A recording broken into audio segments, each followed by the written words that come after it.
My brother thought stealing my birthday money was no big deal. But when I finally moved out, suddenly I was the selfish one. Let me tell you how that happened.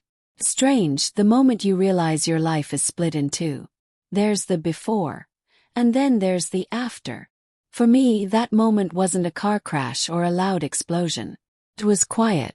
It was the sound of a small wooden box opening. A box that was supposed to hold my entire future. A box that was now completely, totally empty. My stomach dropped to the floor. I couldn't feel my hands. It was like the world just tilted sideways and everything important was sliding off the edge. My name is Anna. And that morning I had just turned 18. Felt like the biggest day of my life. We weren't a family with a lot of money. My mom and dad worked hard, but there was never much left over. My older brother, Mark, always seemed to need something. I was the quiet one. The responsible one. For a whole year I worked weekends at the diner. I saved every single dollar. I didn't buy new clothes. I didn't go out with friends. Every penny went into that box. Before I tell you what happened next, I need to know someone is listening. If you've ever felt invisible in your own family, if you've ever been the good kid who gets walked all over, please think about subscribing. My story is hard to tell, and it gets a lot worse before it gets better. But knowing you're here, hearing me, makes it easier to finally tell the truth. And I want to feel that connection. Please just take a second and comment where you're watching from. I want to see how far my story is going. And I truly hope that as you listen, good things start to find their way to you and your family. That money wasn't just money. It wasn't for a new phone or a car. It was my freedom. It was the deposit on a tiny one-room apartment downtown. It was the bus ticket to the city college. It was the first time in my life I would have a key to my own door. A door I could lock. A place where I could finally breathe. A place where I wasn't just Mark's little sister, who had to clean up his messes. I pictured it every single night before I fell asleep. Me sitting on my own floor, eating noodles out of a box and feeling safe. The box itself was old. It was my grandmother's. It had a little brass latch that clicked when it closed. It smelled like old wood and safety. I kept it hidden in the back of my desk drawer, under my old diaries. I thought it was the safest place in the world. Who would look there? Who would dare? Sometimes when I was feeling low, I would just open it and look at the stack of bills. I'd count them. I was so close. Just one more paycheck. Felt heavy. Felt like hope. That morning, my 18th birthday, I woke up before the sun. I was buzzing. I could hear birds outside my window. I remember thinking, this is it. This is the first day of my real life. I didn't even get dressed. I just threw on my robe, my feet bare on the cold wooden floor. My parents were still asleep. Mark's door was closed. The house was completely silent. It was my moment, just for me. I smiled as I walked over to my desk, picturing the look on the landlord's face when I handed him the cash. I pulled the chair out slowly, trying not to make it squeak. I opened the desk drawer.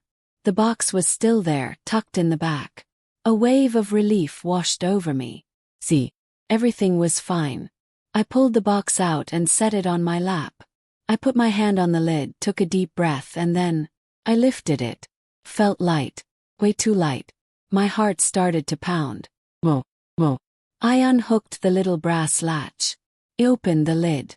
And I just stared. It was empty. Me. The word didn't even make sense. I stuck my fingers inside, scratching the wooden bottom, as if the money was hiding. But there was nothing. Not a dollar. Not a coin. All that was left were the empty birthday cards from my relatives. He hadn't even bothered to take the trash. My brain just stopped working. Had to be a joke. Mean, stupid joke. My dad, maybe. No, he wouldn't. My mom. Never. I couldn't breathe. My chest felt like it was being crushed. And then, like a camera clicking into focus, I knew. There was only one other person who knew about that box. One person. I had shown him just last week, so proud of how much I had saved. He had ruffled my hair and said, "Wow, little sis. Impressive." My brother, Mark. I jumped up, knocking the chair over. The crash echoed in the silent house. I didn't care. I ran out of my room and pounded on his door. Mark! Mark, open up. The door just swung open. His room was empty. The bed wasn't slept in. He was gone. My eyes scanned his messy room, and that's when I saw it. Sitting right on his pillow, shining in the morning light, was a small, silver wrapper. A wrapper from the one expensive candy bar he loved. The kind he never ever had the money to buy for himself. He had been in my room. He had taken my future. And he had left me his trash. I stood there, frozen, with the empty box in my hand. Had no money. I had no future. And I didn't know it yet. But I was about to have no family either. I stumbled back into my room, my legs shaking. The little candy wrapper was proof. It was a sign. It was Mark telling me without words that he had done it and he didn't care. The silence of the house was so loud. Felt like the walls were watching me. My heart was pounding so hard it hurt my chest. He took it. He took it. He really took it. It wasn't a nightmare. This was real. I was 18 years old, and my own brother had just stolen my future. But I still had one little bit of hope. Maybe my parents would fix this. They had to. I ran out of my room, holding the empty box. Mom! Dad! I screamed. My voice sounded strange, like it was coming from someone else. I burst into their bedroom without knocking. They were just starting to wake up. My mom sat up, her hair all messy, and blinked at me. Anna! What on earth? You scared me to death. My dad groaned and rolled over. I just stood there, holding the box out. I couldn't make the words come out right. I was crying so hard, big gasping sobs that choked me. The box, I finally whispered. Mom, the box. It's empty. I held it up for her to see. Mark took my money. All of it. My mom just stared at me. She wasn't angry. She wasn't shocked. She just looked tired. Anna, calm down, she said, getting out of bed. Are you sure? Maybe you just misplaced it. You're always losing things. Misplaced it. Misplaced my entire life savings. I shook my head, frantic. The candy wrapper, Mom. He left his candy wrapper on his pillow. He's not even here. My dad finally sat up, rubbing his eyes. What's all this yelling about? I turned to him, desperate. Mark stole my money, Dad. My apartment money. He's gone. My dad sighed. It was a long, heavy sigh. And he said something I will never forget. He'll be back, Anna. He always comes back. Always. What did that mean? Always comes back. Had he done this before? How many times had my brother borrowed things and my parents just let it happen? I suddenly felt like I was the only one in the family who didn't know the rules. I spent the next hour calling Mark's phone. Every single time it went straight to voicemail. Hi, you've reached Mark. Leave a message. Or don't. Beep. I must have called him 20 times. I started texting him. Mark, where are you? Pick up. You have to give it back. Mom and Dad are mad. That was a lie, of course. Mom and Dad weren't mad. Mom was in the kitchen making coffee, the clink, clink, clink of her spoon against the mug driving me insane. How could she just make coffee? I called his best friend, Jason. Hey Jason, have you seen Mark? There was a pause. No, Anna. Haven't seen him. Sorry. He was lying. I could hear it in his voice. He sounded nervous. Jason, please, I begged. This is important. He stole all my money. Another pause. Look, Anna, I gotta go. I'll tell him you called. Blick. He hung up on me. They were all in on it. They were all protecting him. I was completely, totally alone. I slid down the kitchen wall and just sat on the cold floor. Felt numb. My mom stepped over my legs to get to the fridge. He'll call when he needs something, she said, pouring milk into her coffee. She said it like she was talking about the weather. Not like her son had just robbed her daughter. He'll call when he needs something. That's when I heard it. Car door slamming outside. I scrambled up, my heart leaping into my throat. He came back. He came back to give it to me. I ran to the front window. It was him. Mark was walking up the path. He was whistling. He wasn't carrying a bag. He wasn't running. He was just strolling. And he was wearing it. He was wearing a brand new, shiny black jacket. It looked like real leather. It was the exact jacket we had seen in the mall window last week. The one he said he would kill for. The one that cost almost $1,000. My money. My apartment. My future. He was wearing my future. I don't remember moving. I was just suddenly at the front door, pulling it open so hard it slammed against the wall. He was just putting his key in the lock, and he stumbled forward surprised. "Whoa, Anna, what's your problem?" he said. And he laughed. He actually laughed at me. That laugh. It was like a switch flipped inside my head. All the sadness, all the fear, it just burned up. And all that was left was fire. "My problem," I screamed. "My problem is on your back. You stole from me, Mark." I flew at him. I didn't even care. I was hitting his new jacket, punching that stupid leather. "Give it back. Give it back." He was so much bigger than me. He just grabbed my wrists and his face, which had been laughing, turned ugly. "Get off me, you freak," he yelled, shaking me. That's when our parents ran into the hallway. "What is going on out here?" my dad shouted. Mark immediately let go of me and put his hands up, like I was the one attacking him. "I don't know," he yelled. "She's going crazy. I just borrowed it.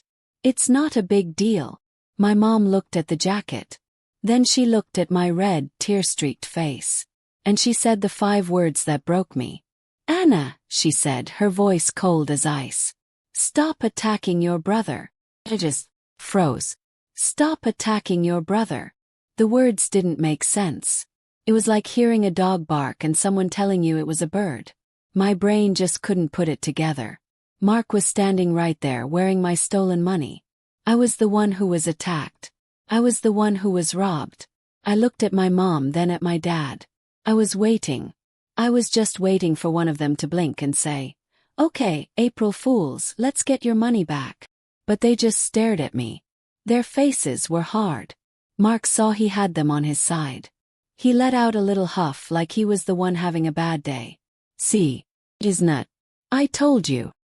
He smoothed down the front of the shiny leather jacket, my jacket. "I was going to pay you back, Anna. But just a loan. What's the big deal? It's your birthday, you're supposed to be nice." He used my own birthday against me. The word loan felt like a slap. You don't take a loan by breaking into someone's hidden box and running away. I finally found my voice. Came out shaky. "A loan? You didn't ask, Mark. You stole it. That was my life." I turned to my dad, begging him with my eyes. "Dad, please. That was my apartment money. My deposit. You know how long I saved. You know what that landlord is like. He won't wait for me." I was crying again, but I didn't care. I just needed one of them, just one of them, to be on my side. I needed my dad to be my dad.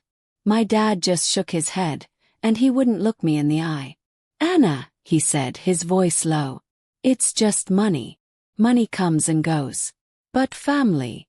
He looked at Mark, then back at me. "Family is forever. You're putting money before your brother."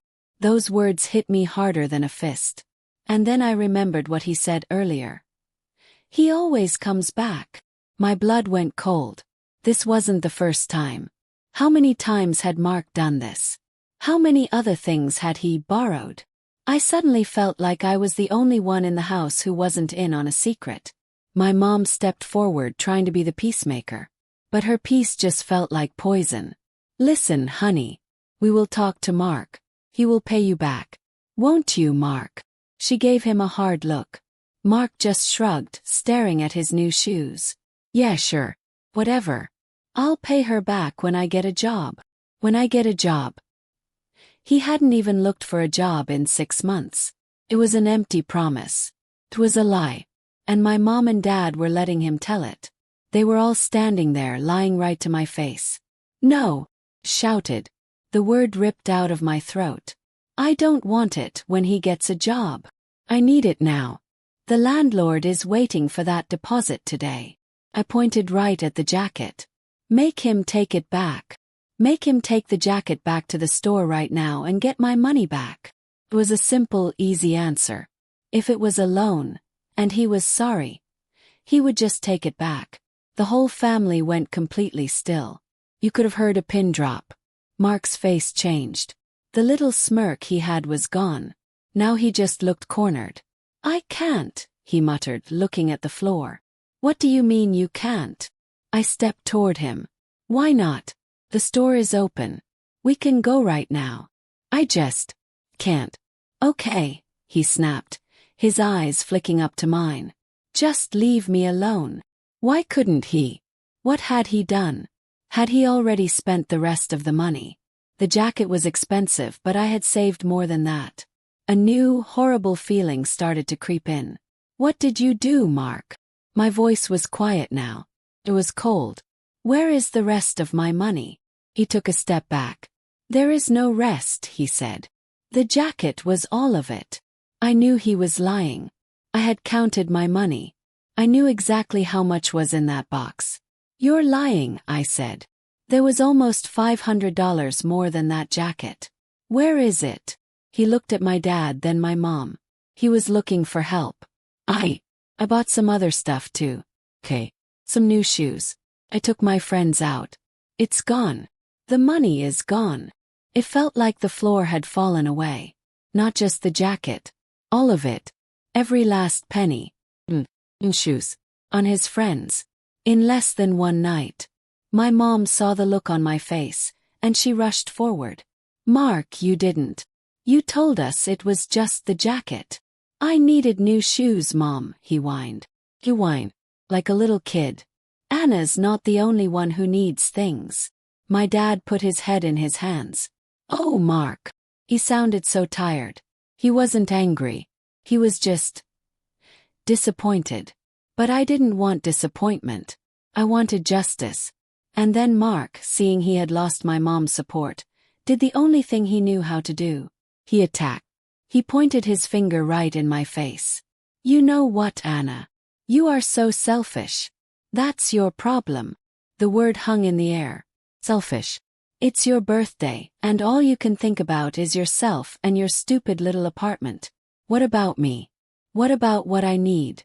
I have no nice things. You're hoarding all your money like a dragon. He called me selfish. The one who worked. The one who saved. The one who had just been robbed. I looked at my parents. They weren't stopping him. They weren't defending me. They were just watching.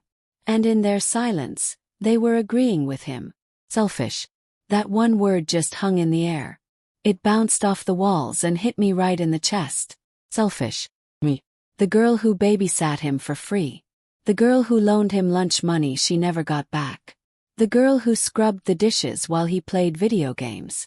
I was the selfish one. I looked at Mark. His face was red and angry, like he was the one who had been wronged. He really believed it. He really believed that my money was somehow his money, and that I was bad for wanting to keep it. And my parents, they just stood there. They didn't say, Mark, that's not true. They didn't say, apologize to your sister. My mom just sighed like I was the one causing all this trouble. My dad just looked at the floor, like he couldn't wait for it to be over. Their silence was so loud. It was louder than Mark's yelling. Their silence said, he's right. You are being selfish. Just let it go. Just be quiet. Just let him win. It's easier for us if you just let him win. Mark knew he had won. He sniffed, wiped his nose on the sleeve of his new jacket. My new jacket, and pushed past me. He bumped my shoulder hard as he went. He didn't say, excuse me. He just shoved me out of the way, went into his room and slammed his door. The slam shook the whole house. And then, nothing. It was over. The fight was done. My dad turned around and walked into the living room. I heard the click of the TV turning on. He was going to watch the news. Like it was just a normal birthday. My mom stayed for a second. She looked at me and her face was sad. But not sad for me. She looked sad for herself. Sad that her morning was ruined. Anna, she said softly. Just let him cool off. It's your birthday. I'll make you pancakes. Pancakes. She thought pancakes could fix this. She thought she could just pour syrup on this giant, burning hole in my life. I just stared at her. I couldn't even speak. I had nothing left to say. She waited, then sighed again when I didn't answer. She turned and went to the kitchen. I heard the clang of a metal bowl. I was alone in the hallway. The house was quiet, except for the low mumble of the TV and the clink clink clink of my mom making pancake batter. My brother was in his room, probably admiring his stolen shoes. My dad was watching TV. My mom was making breakfast. And I was standing in the hallway with my whole life in pieces. Felt like I was a ghost. Like I wasn't even there. No one was screaming anymore. No one was angry. It was just normal. And that was the scariest part. This was normal for them. I walked back to my room. My legs felt like they were filled with sand. I closed my door, but I didn't slam it. I closed it quietly. I sat on the edge of my bed. My hands were still shaking. I looked at my phone. I had to make the call. The one I was terrified to make. The landlord. Mr. Henderson. My deposit was due today. By 5 p.m. I knew what he was like. He was an old, grumpy man who didn't like flaky kids. But I had to try. Maybe he would understand. Maybe I could. I don't know, beg. My fingers felt like sausages. I fumbled with the phone and found his number. Rang once. Yeah, he barked into the phone. Mr. Henderson. Hi, it's Anna. From Unit 2B. Yeah, what about it, he said. You bringing the deposit. I took a deep breath. Sir, something happened. With the money. Family emergency. I don't have it right now. But I can get it. I just need a little more time. Maybe 2 more weeks. There was silence. For a second I thought he'd hung up.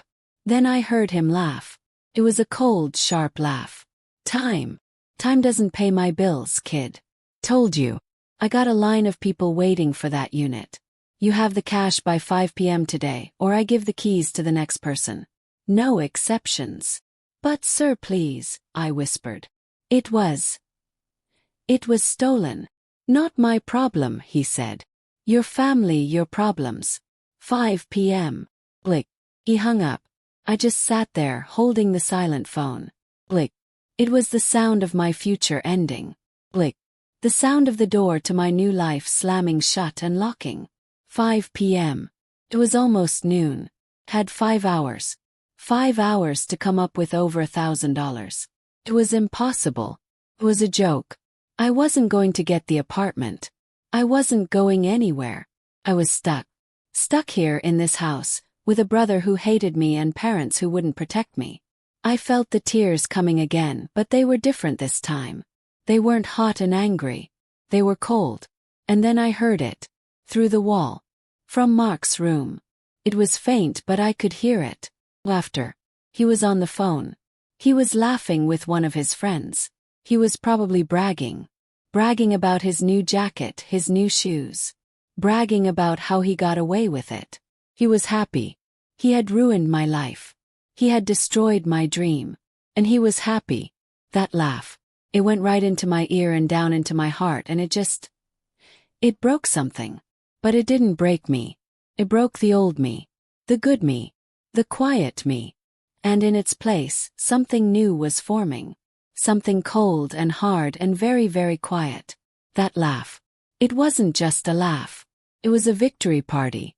It was the sound of him dancing on the grave of my future. I stood there frozen, just listening. The good Anna, the one who tried hard, the one who kept the peace, she was gone. She had packed her bags and left. The person left behind was someone new. Someone cold. Someone who was finally completely awake. And the first thing she saw clearly was the entire lie my family was built on. My mom called my name from the kitchen. Anna. Breakfast. It's getting cold. Her voice was cheerful. It was fake. It was the let's pretend nothing is wrong voice. Made my skin crawl. I walked out of my room, my feet heavy. I walked into the kitchen. The whole room smelled like sugar and fake blueberries. My mom was at the stove, flipping a pancake. She had a bright, fake smile plastered on her face. She was trying so hard to rewind time, to go back to this morning before the box was opened. Here you go, birthday girl, she said. She slid a big plate of pancakes onto the counter for me. They were covered in whipped cream and strawberries. It was my favorite. It was what I asked for every year. Today, looking at it just made me feel sick. She was trying to buy me off.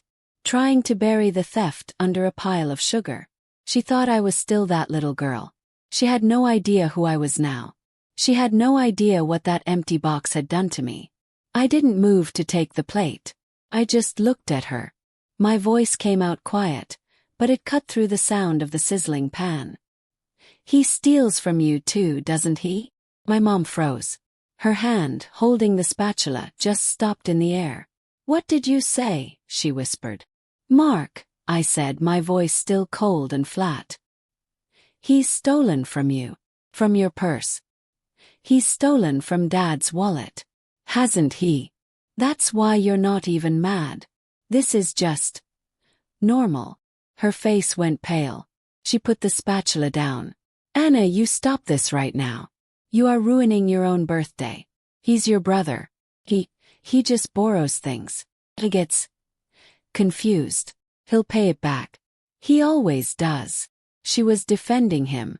She was making excuses for him just like she always had. He always does. The same words my dad used. They had been cleaning up his messes my whole life. And I was just the biggest mess he'd made so far. But what other messes had there been? What else had he done that I never knew about? From the living room my dad laughed. A loud, booming laugh at something on the TV. It was like a bomb went off in the house, but only I could hear it.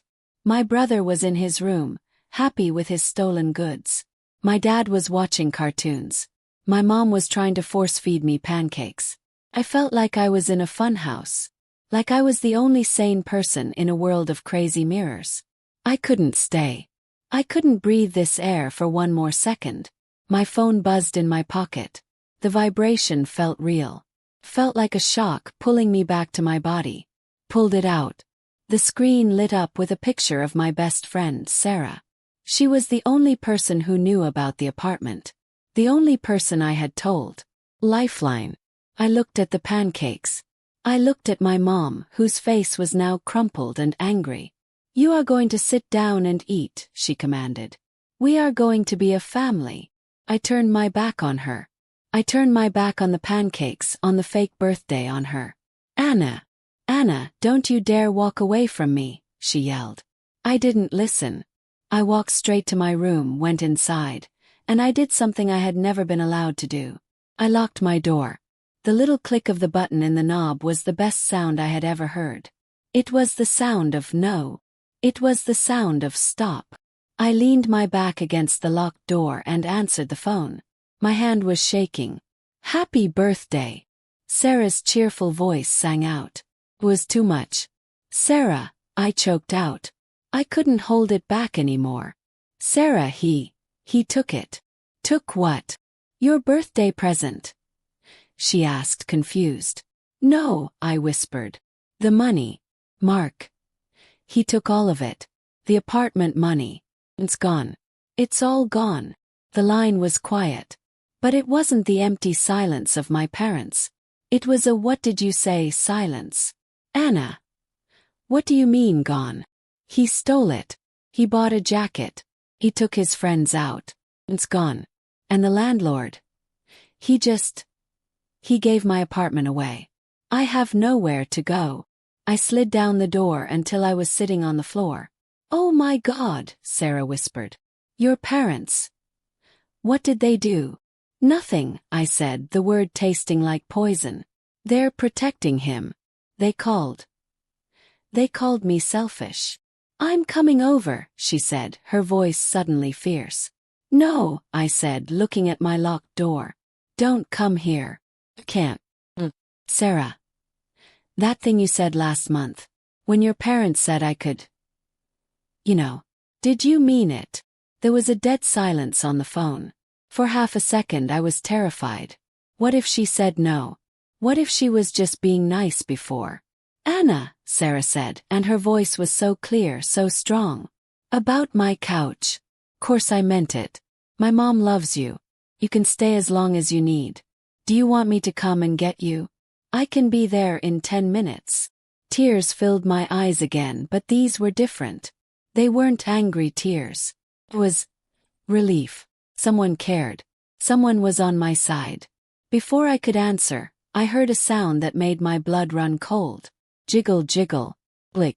It was the sound of someone trying to turn the lock on my door from the outside. Hey, Mum. She was trying to pick the lock. Anna! She yelled through the door. Her voice wasn't worried. It was furious. Anna, you open this door right now. You do not lock doors in this house. She rattled the handle so hard the whole door shook. She was treating me like a prisoner. Sarah, I have to go, I whispered into the phone, my heart pounding. She's trying to get in. Don't come here. It's bad. I'll text you. Promise. Just be ready. Be safe, Anna, Sarah whispered back, and I clicked the phone off.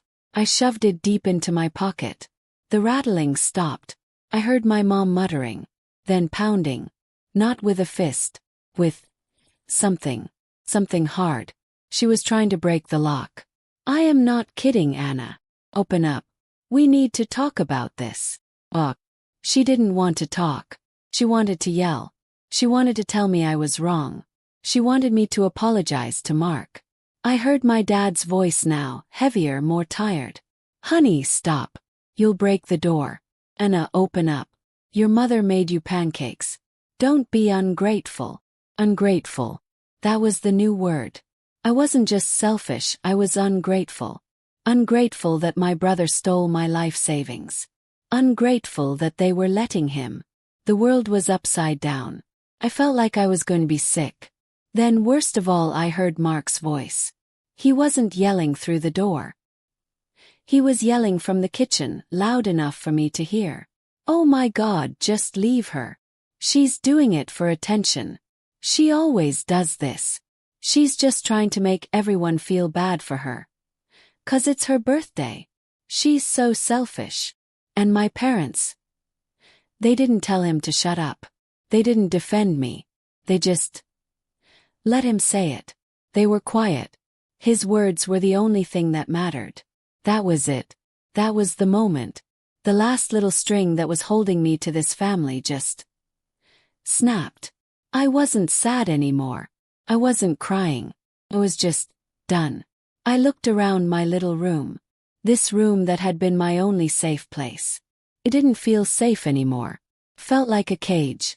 My eyes landed on my old school backpack hanging on the back of my chair. It was faded purple, with a broken zipper on the front pocket. It was ugly. And it was perfect. I stood up. My hands were steady now. I walked over and grabbed the backpack. I threw it on my bed and opened the main pocket. What do you take? What do you take when you're leaving your whole life? I didn't take the posters off the wall. I didn't take the stuffed animals on my bed. I took practical things. I took the person I was going to be, not the person I was. I grabbed my work uniform from the closet. I grabbed 3 pairs of underwear for pairs of socks. My toothbrush. My hairbrush. I looked at my desk.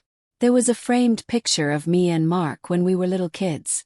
We were smiling, his arm around my shoulder. Picked it up. I stared at the boy in the picture. The one who used to read me stories. Where did he go? I opened the back of the frame, slid the picture out, and I tore it in half. I dropped the 2 pieces into the trash can. But I did take the frame. It was a gift from my grandmother. The same grandmother who gave me the empty wooden box. Packed my phone charger. And then I remembered. Under my bed there's a loose floorboard. I've had it since I was 9. It's where I used to hide my diary. I knelt down, pulled the rug back, and stuck my fingers into the crack. Pulled the board up. Underneath, There was a little cloud of dust, and a small rectangular mint tin. Pulled it out. Felt heavy. Opened it. Inside was $63. Money I'd saved from tips. Emergency money. Money Mark didn't know about. It was my real secret. Felt like $1 million. I zipped the backpack. It was heavy. Felt good. The pounding on the door had stopped.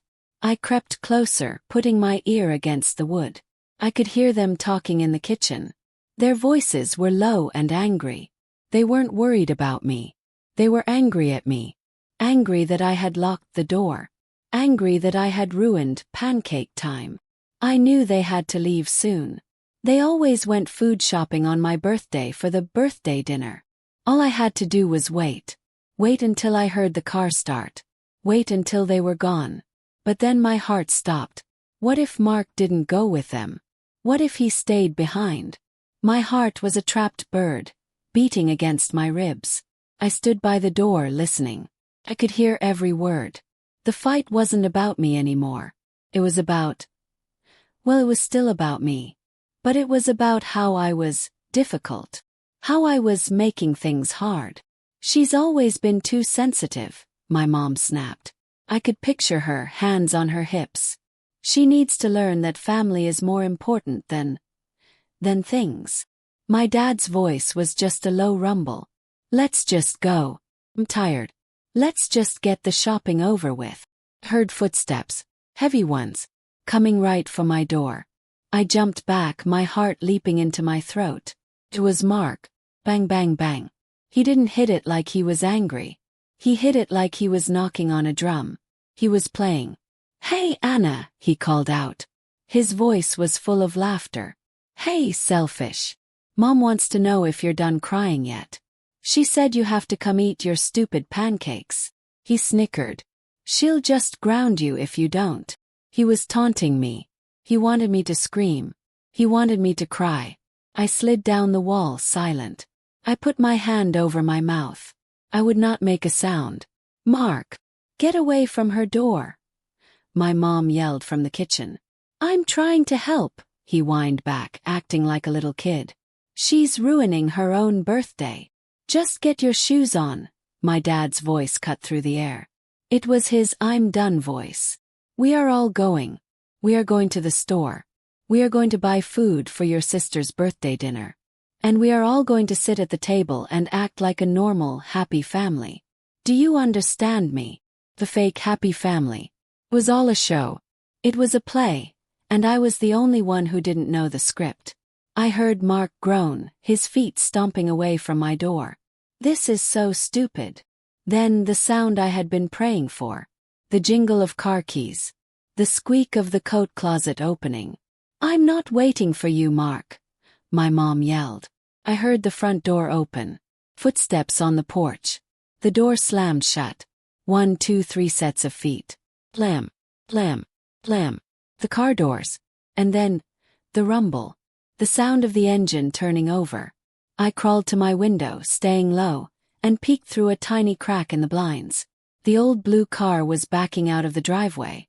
I could see all three of them. My dad was driving, staring straight ahead, his face like stone. My mom was in the passenger seat, talking at him, her hands moving. And Mark was in the back seat. He was wearing his new jacket. He was looking at his phone, a little smile on his face. They turned the corner. They were gone. The street was empty. The house was completely, totally silent. I was alone. Waited. I counted to 60. 1, 2, 3. What if they forgot the list? What if my mom came running back in? But the silence just got deeper. The house felt empty. I stood up, my legs shaky. I grabbed my backpack and slung it over one shoulder. It felt heavy, but it was a good heavy. I put my hand on my doorknob. My lock doorknob. I turned the little button. Click. The sound was deafening. I slowly opened the door. The hallway was empty. It looked strange, like a hotel hallway, not my own home. I looked into the kitchen. My plate of pancakes was sitting on the counter. The whipped cream had turned into a sad, wet puddle. The strawberries looked dark. It was a perfect picture of how I felt. Ruined. Cold. I walked past it. I didn't even feel hungry. I walked to the front door. This was it. I put my hand on the big brass knob. My whole body was trembling. This was the line. Before and after. I took a deep breath, turned the knob, and pulled the door open. The bright afternoon air hit my face. Smelled like cut grass and freedom. I stepped out onto the porch. I felt 1,000 pounds lighter. I was doing it. I was really doing it. I was leaving. I started to smile. Then, I saw it. Tucked in the handle of the screen door was a piece of folded paper. Bill. But it wasn't white. It was bright red. A color that screams danger. It wasn't for my parents. It was addressed to Mark. My hand was shaking, but I couldn't stop myself. Pulled it out. It wasn't from the power company. It was from a collections agency. Company I'd never heard of. And it was for a jewelry store. Gleason's Fine Jewelry. My mind raced. Mark didn't buy jewelry. He bought a jacket. He bought shoes. He bought food for his friends. Why would he? I unfolded the paper. My eyes went straight to the number at the bottom. Final amount due. $2,140. It wasn't $200. It was over $2,000. I looked at the date. The final payment was due last week. He was in trouble. Real grown-up trouble. And then, like a row of dominoes, everything fell into place. My parents' tired faces. He always comes back. He just borrows things. The $1,500 he stole from me. It wasn't just for a jacket. It was to try and pay this huge scary debt. He had a secret. Big one. And my parents knew. They knew he was in this deep, dark hole. And they had let him take my ladder, my only ladder, to try and climb out. I just stood there on the porch, staring at that red envelope. $2,140. That wasn't a mistake. That was a disaster. My $1,500. It wasn't even enough. It was just a drop in a giant, scary bucket. This wasn't about a jacket or shoes. This was about something huge. Something dark. Jewelry. Mark didn't have a girlfriend. Not a serious one. Why would he spend $2,000 at a jewelry store? My mind was spinning so fast I felt dizzy. This was a secret. A big adult secret. And they knew. My parents. They knew. The tired faces. The sighs. The he always comes back. They weren't just protecting him from me. They were protecting him from this. Whatever this was. They looked at his giant burning problem and they looked at my little boat of savings. And they threw my boat into his fire. They sacrificed me. They decided in the quiet of their room that my future was the price they were willing to pay to keep Mark's secret. The cold feeling I had before was gone. This was ice. This was nothing. I felt nothing at all. I heard an engine. Car far down the street. My heart jumped into my throat. Were they coming back? Did my mom forget her coupons? I couldn't breathe.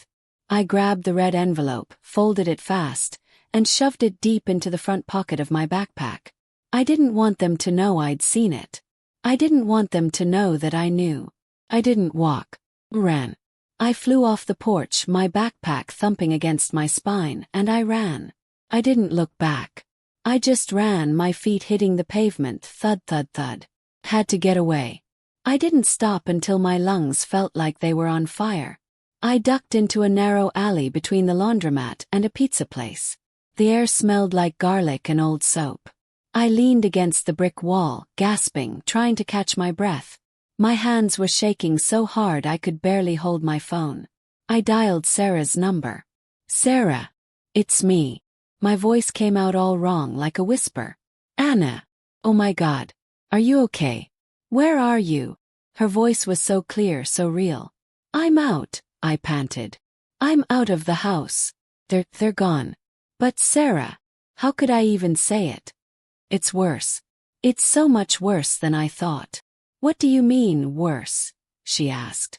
"What's worse than them robbing you?" It wasn't just for a jacket, Sarah. He's in trouble. Real trouble. With money. Thousands of dollars. And my parents. They knew. They knew all about it. And they let him take my money. They fed me to him, Sarah. They let him. There was a sharp, angry silence on the phone. That's it, Sarah said. Her voice was cold now. Fierce. I'm getting my mom's car. Where are you? Exactly. I'm in the alley, I said. The one by Mario's Pizza. On Main Street. Okay. Stay there. Don't move. Don't talk to anyone. I'll be there in 5 minutes. 5. Promise. Just be invisible, Anna. Okay. Don't let anyone see you. Blick. She was gone. 5 minutes. Felt like a lifetime. I slid down the wall until I was sitting on the dirty pavement, pulling my knees to my chest. Every sound made me jump. Car door slammed somewhere. Man yelled. Was that my dad's voice? Well, I was being stupid. But my heart was pounding. What if they came home? What if they saw my empty room, my bed, the pancakes? Would they even be worried? Or would they just be relieved? Relieved that the problem, me, was gone. That thought hit me so hard I felt like I couldn't breathe. What if they were happy I left? My mind started to race. What if Mark didn't go with them? What if he faked it? What if he was still at the house, and he was coming to look for me? What if he knew I took that red envelope? My hand went to my backpack. That jewelry. $2,140. What did he do? You don't just get that much debt at a jewelry store. Unless you bought something big. Something like a ring. An engagement ring. But Mark. Engaged. Who was she? And why was it a secret big enough to ruin my life over?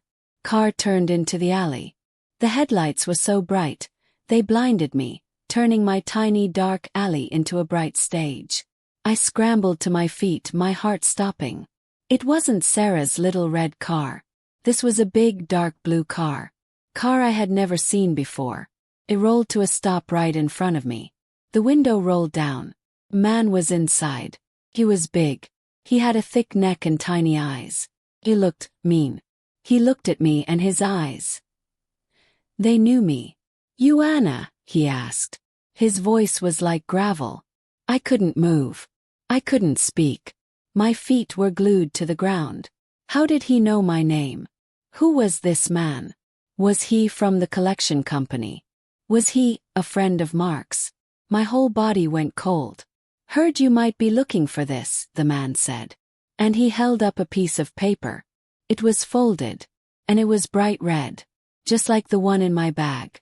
Mark said you might be interested, the man said, a slow, ugly smile spreading on his face. He said you're the one with all the money. I turned to run. But the alley was blocked. Another man was standing at the end, just watching me. I was trapped. My blood turned to pure ice. You're the one with all the money. Mark. He hadn't just stolen from me. He sent them. He told these monsters that I had money. He was trying to pay his debt. With me. He had painted a target on my back. My own brother. He had fed me to wolves to save himself. I couldn't scream. I couldn't even breathe. The man blocking the alley exit just stood there. His arms crossed. He was huge. I was trapped. He owes us, girlie, the man in the car grunted. His voice was like rocks grinding together. And family pays. He held up the red envelope. It looked exactly like the one in my bag. Mark said you'd be willing to help. Said you were the responsible one. He was mocking me. He was playing with me. He knew I was scared. He was enjoying it. He knew everything. He knew about the money. He knew my name. What else did he know? I had to say something. My voice came out like a tiny mouse squeak. I don't have any money. My whole body was shaking so hard I was vibrating. You're wrong. He stole my money. My birthday money. I have nothing. I held up my empty hands. I'm the one he robbed. Ask him. I have nothing. I was begging. Begging a monster who didn't care. I just needed him to believe me. But he already had his story. A story Mark had given him. The man laughed. It was a horrible wet sound that echoed in the tiny alley. Stole your money. That's a good one. He shook his head, still smiling. No, no, no. That's not what he told us. He said his selfish little sister. That's you. Was hoarding it. Hiding it. Said you had thousands saved up and you wouldn't share. Said you were trying to run away with it all. He had twisted the whole world. In his story I was the bad guy. I was the dragon, sitting on a pile of gold. And these men. They were the knights. The man at the end of the alley. The one blocking my way. He took a step. Just one. But it felt like he had crossed the whole alley. He was closer now. He didn't look at the man in the car. He just looked at me. He was waiting for the order. I felt like a rabbit frozen in the road. My mind was screaming, run, run, run. But my legs were made of cement. I couldn't move. I was going to die. Here, in an alley that smelled like old pizza, the man in the car tapped the red envelope on his window. Gleason's jewelry, he said, like he was telling me a secret. Your brother. He's got expensive taste. Bought a ring. Very nice ring. But then, the check he wrote. It bounced. Bounced higher than a rubber ball. This was so much worse than debt. Bad check. For $2,000. That wasn't just a problem. That was a crime. Mark could go to jail. So, the man said, and his voice got very low and serious. His little black eyes stared right into me. He gave us your name. Your job. Said you were good for it. Said you had all that birthday money saved up. And you'd be happy to clear his name. He set me up. He told them where I worked at the diner. But how did they find me here? Did they see me leave the house? Were they watching me this whole time? Or did Mark guess? Did he guess I'd run to Sarah? Then, screech. A loud, horrible sound of tires. Bright, blinding headlights flooded the alley from the other end. The end the car was pointing toward. Little red car. Sarah. She had pulled her mom's car right up to the front of the blue one, blocking it in. She slammed on her horn, a long, high-pitched BE. It was the loudest sound in the world. It was the sound of an angel. The man in the car roared. What the? He turned, his face twisting with rage. He hadn't expected this. The man at the end of the alley looked confused. He turned around, caught between me and the new car. Sarah laid on the horn again. Beep, beep. Anna, she screamed. Her voice cracked, it was so high. Anna, get in the car. Get in the car now. She wasn't scared. She was furious. The man in the car growled. Don't you move, girl. He grabbed his door handle. The man at the end of the alley. My end. He started walking toward me. Yes. His hands were big fists. Sarah was screaming my name. The man in the car was opening his door. I was stuck. Stuck between two monsters and my only friend. I looked at the man coming for me. And I looked at Sarah's car. I had 1 second. 1 second to run. But which way? I had no choice. There was only one way to go. I couldn't go back. The man at the end of the alley was a wall. Sarah. Sarah was a door. She was my only door. The man coming at me from my end, the big one. He reached out his huge hand to grab my shoulder. I didn't run away from him. I ran at him. I ducked my head down like I was playing football. I pushed my backpack, my only bag, right into his soft stomach. He grunted, surprised.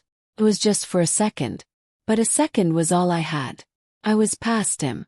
I was running. My feet felt so light. The alley was so long. It felt like running through a dark tunnel with a light at the end. The light was Sarah's car. The man in the blue car was opening his door now, trying to get out, but Sarah was too close. He was stuck. I could hear the other man, the one I pushed, yelling behind me. His footsteps were so heavy. But, he was right behind me. He was so close. I was crying, screaming, running all at the same time. I just kept my eyes on Sarah's face. Got to the car. I grabbed the handle. It was locked. No, no, no. Sarah, unlock it. I screamed, banging on the window. She fumbled, her face white. Blick. The lock popped up. I yanked the door open and threw myself inside. I didn't even sit. I just fell in, my backpack and legs all tangled up. Go! I screamed. Sarah, go, go, go. The man I pushed was there. He grabbed the car door, his face purple and wet. He was trying to pull me back out. His fingers. They almost had my leg. Sarah didn't wait. She slammed the car into reverse. The tires screamed on the pavement. Screech. The car jumped backwards, ripping the door right out of the man's hand. He stumbled back. The man in the blue car was laying on his horn, beep, beep. He was blocked. He couldn't move. Sarah spun the wheel, her knuckles white. We flew backwards out of the alley and onto Main Street. She slammed the brakes, threw the car into drive, and we were gone. We were flying down the street. I looked back. I just had to. The blue car was still trying to get out. The two men were standing in the street, yelling. They looked so small and so angry. They weren't following. They couldn't. I was safe. I was alive. I turned back around, and all the air went out of me. I just broke. I started to cry. Not little tears. Big, ugly sobs that tore my body apart. I cried for my box. I cried for my money. I cried for my parents and my stupid, evil brother. I cried for the little girl who just wanted to eat pancakes on her birthday. Sarah didn't say anything. She just reached over and put her hand on my arm. She just kept driving. She drove right past her house. She drove to the park. She just pulled over, turned off the car, and she just hugged me. Right there in the front seat. She held me while I shook and cried. She let me be broken. You're okay, she whispered. I got you. You're safe.